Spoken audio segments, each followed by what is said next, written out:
Bien, a ver, para la web del Diario de la República estamos hoy día con Clara Sánchez, usted es ganadora del Premio Planeta 2013. ¿Cómo está? Muy bien, encantada de estar aquí en Lima. Ok, cuénteme. Feliz. Estoy leyendo algunas entrevistas que le hicieron y no me queda muy claro una cosa. En los 25 años que se dedica usted a la literatura, a escribir novelas, ¿es la primera vez que se presenta al Premio Planeta? Sí, es la primera vez. ¿Y por qué no lo hizo antes? Pues no lo hice antes porque me parecía que no era el momento. Sencillamente yo me he guiado siempre en mi vida, tanto en mi vida personal como en mi vida literaria, por la intuición. Y me he presentado a otros premios. Me presenté al Alfaguara en el año 2000, tuve la suerte de ganarlo y con ese motivo visité, por cierto, Lima, como ahora. Y en el 2010 gané el premio Nadal. Eran premios menos comerciales, ¿no?, que el Planeta. Y pensé que en ese momento encajaban más, ¿no?, en mi perfil como escritora, y ahora yo creo que me pareció que había llegado el momento de tratar de abrir más, pues, mi espectro de lectores, y por eso presenté esta novela al Planeta. Y bueno, la intuición no me ha fallado en muchas otras cosas en la vida, pero en esto quizá no. Sencillamente uno nota, ¿no?, cuando es el momento en que algo puede encajar en su vida o no encajar. Aparte de que cuando terminé esta novela tuve la sensación de que, hablando de mis preocupaciones y de mis obsesiones de siempre, esta era la novela quizá que me había salido más natural, más fresca, con un ritmo más trepidante, más policíaca, aunque también mis novelas anteriores son novelas muy policíacas, con mucho suspense, pero pensé que era una novela que podía leer todo el mundo muy fácilmente y, sin embargo, ser en el fondo tan profunda como todas las demás. Okay. Cuando abrimos la novela vemos una dedicatoria que menciona: Julieta, este es el libro que nunca te escribí. Me quedé con esa curiosidad de qué se trata. Julieta es mi hija, se llama Julia, y claro, ella siempre me ha visto escribiendo, ¿no? Y siempre, cuando era pequeña, yo le prometía: la primera cosa que voy a escribir va a ser un cuento para ti y va a estar dedicado a ti. Y nunca lo hice. Nunca lo hice porque siempre tenía muchísimo trabajo. Yo siempre he trabajado para poder escribir, daba clase en la universidad, tenía que escribir las novelas, luego tenía que promocionarlas, y ese cuento prometido a mi hija siempre se quedaba ahí en el aire. Entonces, cuando terminé de escribir esta novela, me pareció que tenía tanto aire de fábula, de érase una vez una chica que se llamaba Patricia y que en un vuelo se encuentra con esa especie de hada, bruja, vidente que es Viviana, ¿no?, y que la va a ayudar, como en los cuentos de hadas, a quitarse la venda de los ojos y no a encontrar a su príncipe azul, porque aquí de lo que se trata en esta novela más bien es de tratar de dejar atrás al príncipe azul, ¿no?, pero que la va a ayudar. Y entonces me pareció que era ese cuento que nunca escribí a mi hija, y de ahí el título, la dedicatoria. Todo lo que yo escribo está muy relacionado con mi vida, ¿no?, y con mis preocupaciones. Por ejemplo, el seudónimo con el que yo me presenté al premio era el de José Calvino. José por mi padre y Calvino por Italo Calvino. Mi padre había muerto un poco antes de que yo me presentara al premio Planeta, y claro, mi padre siempre fue muy depositario de todas mis decepciones, mis frustraciones como escritora, mis luces y mis sombras, ¿no? Yo siempre le llamaba y le decía: papá, mira lo que me ha pasado, no me ha salido esto, estoy escribiendo una novela, pero ay, me he bloqueado y tal y cual. Y bueno, él quería que me fuese muy bien, y siempre para él el premio Planeta, como en realidad es, pues era como el máximo, el premio que llegaba a más gente, el premio mejor dotado, el premio que habían recibido los grandes escritores españoles y latinoamericanos. Y entonces siempre se quedaba a ver el fallo del planeta en Televisión Española, porque lo dan en directo, y luego me llamaba diciéndome, se lo han dado a fulano, se lo han dado a Mengana, ¿y a ti cuándo te van a dar el premio Planeta, no? Y entonces, bueno, le puse su nombre, ¿no?, combinado con el de Italo Calvino, porque Italo Calvino escribió una novela, se llama Sí, una noche de invierno, un viajero, que tenía mucho que ver con la profesión de mi padre. Mi padre siempre, viajaba mucho, ¿no?, y cuando yo era niña llegaba a veces muy tarde, ¿no?, y yo tenía esa sensación de alguien que arrastra como el frío de fuera, ¿no?, de la calle. Y entonces hice esa combinación que a mí me parece que funcionó como un sortilegio, como un conjuro, y que finalmente logró que me dieran el premio Planeta, ¿no? Y mi padre habría estado muy orgulloso y le habría encantado, y esa es la pena que tuve la noche en que recibí el premio, que mi padre eso no lo pudiera ver por televisión. Entonces está presente mi padre y está presente mi hija en la novela, de alguna manera. ¿Y quién es su madre? Y mi madre, bueno, mi madre afortunadamente todavía vive y ha disfrutado mucho de este premio, de las felicitaciones que le llegaban de la gente. Mi madre ha estado dentro de la narración, es la que más presente ha estado siempre. No en esta novela, porque los padres de Patricia aparecen así, de fondo, ¿no? Pero tengo novelas prácticamente dedicadas a mi madre, como Desde el Mirador, que es una novela de 1996, que habla de mi madre, de una enfermedad que tuvo y que digamos que nos metió a las dos en el hospital durante mucho tiempo, y que fue una línea divisoria, ¿no?, en mi vida y en mi narrativa, porque me ayudó mucho a madurar como persona y me ayudó a madurar literariamente, narrativamente. A partir de esa enfermedad de mi madre yo me hice más consciente de lo que hay al otro lado, ¿no?, del mundo. En esa novela lo explico diciendo que es como que me sentía como si yo hubiese atravesado una pared, ¿no?, y me encontrase al otro lado, donde no se oculta el sufrimiento ni los grandes dolores de la vida, porque vivimos en una sociedad muy superficial, muy frívola, que nos crea mucha angustia, porque dejamos demasiado de lado componentes fundamentales de la vida, ¿no?, que no son precisamente alegres, pero que son nuestros, que son humanos. A veces uno tiende a ocultar la tristeza, la debilidad, para no verse así, pues no verse débil ante lo demás. Claro, exactamente, tratamos a ocultarlo demasiado, a disiparlo, pero como es nuestro, como no podemos dejar de sentir esas cosas, en el fondo nos crea como una grieta, ¿no?, en el alma, nos crea cierta angustia, ¿no?, lo que se llama la angustia vital.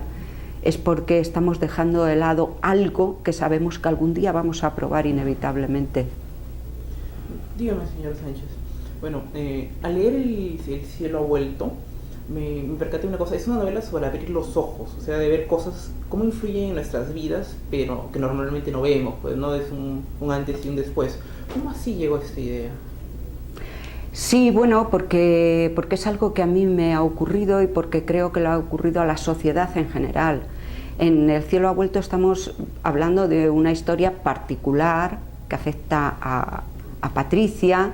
Es una historia íntima, también de trabajo, pero donde podemos ver reflejada toda la sociedad, porque claro, en los últimos tiempos la sociedad española, y yo creo que en general todas las sociedades, ¿no?, que tenemos acceso a Internet, nos hemos dado cuenta de que nos engañaban, de que nos manipulaban y de que nosotros quizá delegábamos demasiado en los demás, de que teníamos que fortalecer nuestro juicio crítico ante la vida. Cuando ocurrió lo de la hecatombe de Wall Street, ¿no?, la crisis internacional. Sí, nos dimos cuenta de que esas personas que dirigen nuestras finanzas y que creíamos que eran grandes sabios, en realidad eran unos botarates, que no sabían lo que que no sabían lo que estaba haciendo, y los que sabían lo que estaban haciendo se estaban embolsando, ¿no? Nuestro dinero. Yo creo que eso mundialmente nos abrió los ojos a los ciudadanos de a pie. Y es lo que le pasa a Patricia en su novela, que ya necesita abrir los ojos, que alguien le ayude a quitarse esa venda que no la deja ver las cosas como son. Una constante dentro de mis novelas, y que también está en esta, es, yo siempre estoy hablando de lo mismo, de que no somos lo que parecemos y nos pasamos la vida descubriéndolo. Algunos se camuflan bajo trajes muy imponentes, ¿no?, que les dan como mucha prestancia, otros se camuflan bajo la belleza, otros bajo la vejez, pero en fin, las personas somos mucho más complejas que lo que vemos, porque tenemos capacidad de mentir y de tergiversar la realidad y también de transformarla para mejor. Me gusta lo que ha dicho, que la gente no es lo que parece, que va descubriendo a sí misma. Por ejemplo, ¿qué ha descubierto en usted que no conocía hace 25 años, en todo ese tiempo? Que soy más fuerte de lo que creía. Yo me pasé la mayor parte de mi niñez y de mi juventud pensando que era una persona muy débil, porque lloraba mucho, sencillamente. Y ahora me doy cuenta de que bueno, que simplemente soy una persona sentimental, sensible, las cosas me afectan mucho, por eso quizá escribo, pero que luego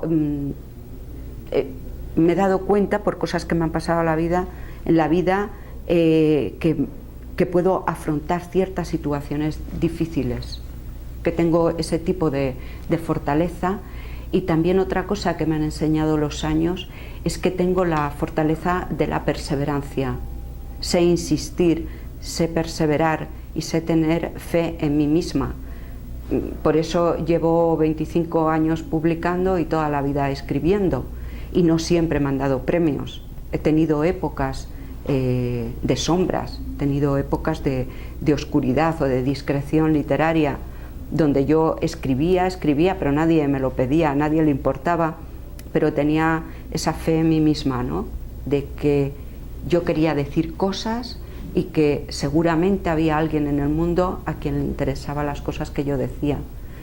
Y eso lo he aprendido, ahora me he dado cuenta, ¿no?, mirando hacia atrás, que tengo ese tipo de fortaleza. Usted me dijo algo de que le legamos mucho, me mencionó lo de Wall Street, pero también me relaciono esto con lo de Patricia, que en un momento incluso menciona de que no debe darlo todo por amor, porque ha confiado demasiado pues, en este pintor, ¿sí? Claro, es que, bueno, el amor, vamos a ver, cuando establecemos relaciones de amor, relaciones afectivas, no nos olvidemos que estamos estableciendo relaciones de poder, no de poder económico, no de poder político, pero de un poder mayor todavía, que es de poder sentimental. O sea, el poder que tienen los padres sobre los hijos, o los hijos sobre los padres. Es un poder muy sutil al que nos cuesta mucho hacer frente, porque no tenemos distancia para saber, ¿no?, cuál es en esa relación, cuál es el fuerte, cuál es la víctima. A veces no hay víctima, pero siempre es una relación de poder, ¿no? Y lo mismo pasa en la relación amorosa. En el caso de Patricia vemos como ella se ha echado en brazos de Elías, le ha entregado sin ningún tipo de reserva un arma muy poderosa, que es el amor. Él sabe que tiene poder sobre Patricia porque sabe que un gesto suyo la puede entristecer, o que un gesto suyo la puede alegrar, que le va a dar un beso y que eso a ella la hace feliz. Eso es un gran poder, ¿no?, sobre otra persona. Entonces, digamos que al entregarle ese amor le ha puesto un arma muy poderosa en su mano, que él puede utilizar para manipularla si quiere. Vamos a ver, hay gente encantadora, ¿no?, a la que nosotros seguimos. Los líderes suelen tener esa fuerza, o son encantadores, o tienen magnetismo. En cuanto establecen con nosotros una relación de admiración o de lo que sea, ya tienen en su mano el poder manipularnos, ¿no? Esa es digamos que un poder que tenemos las personas, unas personas sobre otras. A veces ahí que los líderes carismáticos son muy peligrosos. Son muy peligrosos porque los monstruos que más miedo dan se esconden tras caras agradables. Y entonces también ocurre que a veces las personas con más capacidad de hacernos daño o de hacernos maravillosamente felices, claro, son las personas que queremos. Más bien, ¿es idea mía o no hay muchas novelas que hablen sobre el modelaje? Luego otra cosa que quería decir antes de contestarte a esto es que claro, una de las preguntas, ¿no?, que se hace en la novela es precisamente la de si el amor nos puede debilitar o nos puede fortalecer. Quizá esa es una pregunta que nos tendríamos que hacer todos. El modelaje, bueno, no es una novela sobre modelos. Lo que pasa es que la narradora, la protagonista principal, es una modelo y tenía que hablar de su trabajo. Pero a mí me gustaba que fuese una modelo porque es una chica cuyo cometido, su imagen, está en función de gustar a los demás, ¿no? Es muy susceptible, es muy vulnerable al rechazo de los demás, porque en eso consiste su trabajo y su vida, ¿no?, en gustar. Entonces yo quería hablar de ese miedo que todos sentimos, ¿no?, al rechazo, porque te vayan a echar del trabajo, ¿no? La gente que la echan de un trabajo se siente rechazada, lo pasa muy mal, no solamente porque le han quitado su medio de vida, sino porque la han excluido de un grupo, porque se siente excluido, ¿no? Y luego el miedo a no gustar a tu pareja, a que no te quieran. Si nosotros nos vestimos por la mañana, elegimos la ropa, cuidamos un poquito nuestro lenguaje, nos peinamos de tal manera y demás, es porque nos interesa gustar a los demás. Y ese es un sentimiento que yo puedo como escritora conocer muy bien, y yo creo que todos, ¿no? Porque al fin y al cabo lo que yo hago es escribir para comunicarme con alguien, en el fondo para seducir, ¿no?, a otras personas, y claro, también soy vulnerable a no gustar. De eso es de lo que se aprovecha mucha gente cuando un escritor saca una novela. Sabe que somos vulnerables, ¿no?, a ese sentimiento de no gustar. Y en internet pues uno puede leer críticas, pero hasta donde no hay, pues, ¿no? Bueno, es en general en la vida, ¿no? O sea, digamos que Patricia es una chica que muestra, digamos que esa vulnerabilidad es más potente en ella que en otras personas, y a mí eso me interesaba mucho, porque además tiene un recorrido laboral muy corto y muy intenso, y podemos comprender muy bien qué es lo que siente. Y también ella empezó pues en el modelaje muy joven. Eso me llama, ahora que lo decía, llama la atención. O sea, bueno, las modelos empiezan muy jóvenes. Entonces, que son como las tenistas, ¿no?, yeah, que empiezan también muy jóvenes, ¿no? Y eso también las hace más vulnerables porque ganan dinero pronto, y entonces digamos que también eso puede ser atractivo para las personas que tienen a su alrededor. Los pueden convertir un poquito en vampiros, ¿no?, que van a chuparle la sangre. Ahora que mencionas eso, claro, eso pasó un poco con los padres, bueno, no, mejor no digo más. Con tenistas, ¿no? O con otro tipo de deportistas. Pero esto, hay momentos en la novela donde Patricia cree haberle hecho bien a algunas personas, pero en realidad no es así. Claro. Y a veces, pues, y bueno, esas personas no le dicen nada, o sea, nunca no terminaría enterándose de que esas cosas ocurran. Dígame, ¿haces esto en situaciones así? Bueno, sí, claro, es que nosotros creamos nuestras situaciones, luego le podemos echar la culpa a quien sea, pero digamos que no tenemos que olvidar que somos personas libres, condicionadas, ¿no?, por nuestra situación personal, pero nosotros podemos decidir qué hacer en cada momento con nuestra vida, y ella ha decidido ayudar a todos los que tiene alrededor, contentarles, seguramente para crear la situación en que ella se siente más cómoda. ¿qué ocurre? Que luego de pronto se da cuenta, ¿no?, de que nada era como parecía, pero ella también es culpable de esa situación y se lo recuerdan, alguien se lo dice. Ok, antes de que me olvide, mencionaba la intuición bien pronto, y yo encuentro, pues es imposible no encontrar eso en Viviana, en la persona que se encuentra en el avión. ¿Cuánto de Viviana hay en ti? ¿O cuánto de ti pusiste en Viviana? Bueno, de mí no mucho en Viviana. Viviana es un personaje que está muy inspirado en alguien que yo conozco muy bien y que siempre me ha cautivado porque, digamos, que cree, ella cree fervientemente que tiene capacidad y poder con sus cosas para transformar su realidad. Entonces, claro, en ese sentido sí que yo me identifico un poco con Viviana, porque lo que yo hago al escribir es jugar con la realidad.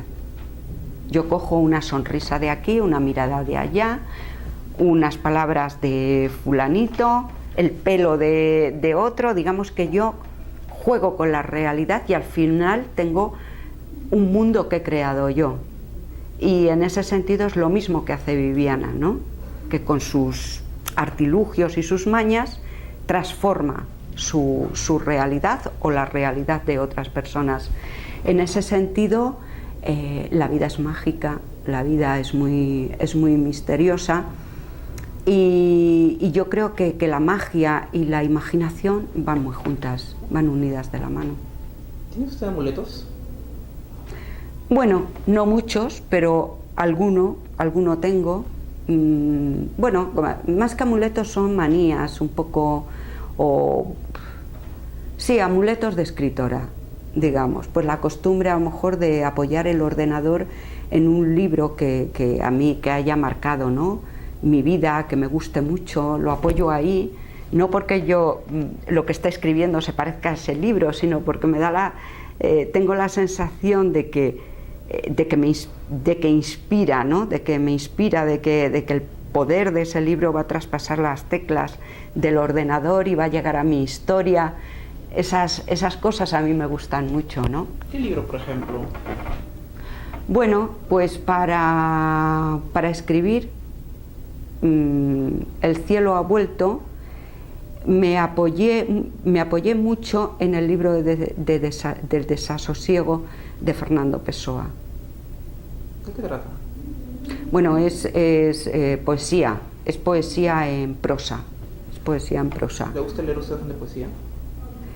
Me gusta más la narrativa, pero hay unos ciertos poetas que a mí me encantan, ¿no? Y bueno, pues este es otra novela, para escribir otra novela pues me apoyé muchísimo en La noche del cazador, para escribir otra me apoyé en Otra vuelta de tuerca, de Henry James, en fin, de los libros que me han acompañado toda mi vida, así intuitivamente, instintivamente cojo uno y lo coloco como apoyo de mi ordenador y me da seguridad. En El cielo vuelto encontró el tema de la decadencia, o sea, en varios aspectos, o sea, físico, espiritual, mental, y es así, o sea, lo bonito que era antes y lo no tan bonito que como las cosas avanzan. ¿Siempre estuvo incluido, o sea, siempre pensaste en esto para hacer la novela o salió en el camino? Salió en el camino. Lo que pasa es que la novela ya empieza con esa imagen fuerte, ¿no?, de alguien que le dice, vamos, la novela empieza diciendo que más o menos mi vida cambió cuando me encontré con una persona que me dijo que había alguien en mi vida que deseaba que yo muriera, y a partir de ahí pues empieza a reflexionar sobre quién es ella, ¿no? Bueno, ha sido un gusto conversar contigo, Clara. El placer ha sido mío. Ok.